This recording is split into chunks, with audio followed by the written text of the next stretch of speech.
Mooning the train. You never know when humor will erupt. For example, in 1975, I was headed to Colorado to go to a psychology conference. I was driving through Utah near Provo.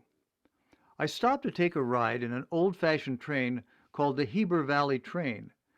It was one of those old steam engines with puffing smoke and open cars since it was summer, lots of families on vacation. Great fun. As we traveled around this lake, we would go near the water and over bridges and through fields of wheat. The farmers would wave to us. It felt a little bit like we were in a three-dimensional, live-action Norman Rockwell painting. Everything was so perfect. I noticed, though, that as we were going around the lake, there was this boat that was tracking us about 150 feet offshore. There were 5 young men in the boat. I thought that was a little unusual. At one point, when the train dipped down close to the shore, the boat pulled in real close, and these men all dropped their pants and mooned the train.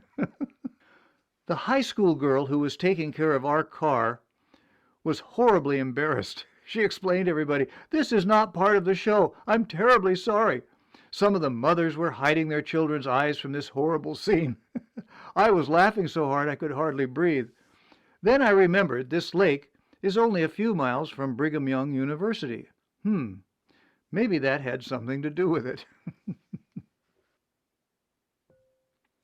Robert Fish, cop or drug buyer? Reflecting on his dad's use of humor, Alex Fish recalled when Robert could have been mistaken for either a cop or a drug buyer. Alex was hanging out in the Haight-Ashbury and looking pretty ragged one day when his dad took him to lunch. I was living in Golden Gate Park. Life was pretty rough.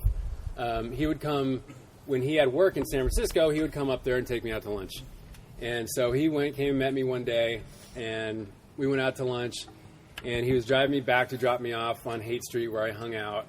And he was, doing some speaker gig, whatever he did. So, of course, he's in his suit and tie, and I'm looking the way I looked.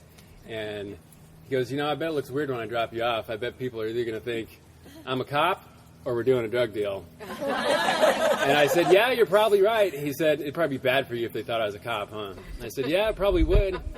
So he didn't say anything else. We got out of the car, and he reaches across the car and says really loudly, "Great doing business with you. Thanks for the product."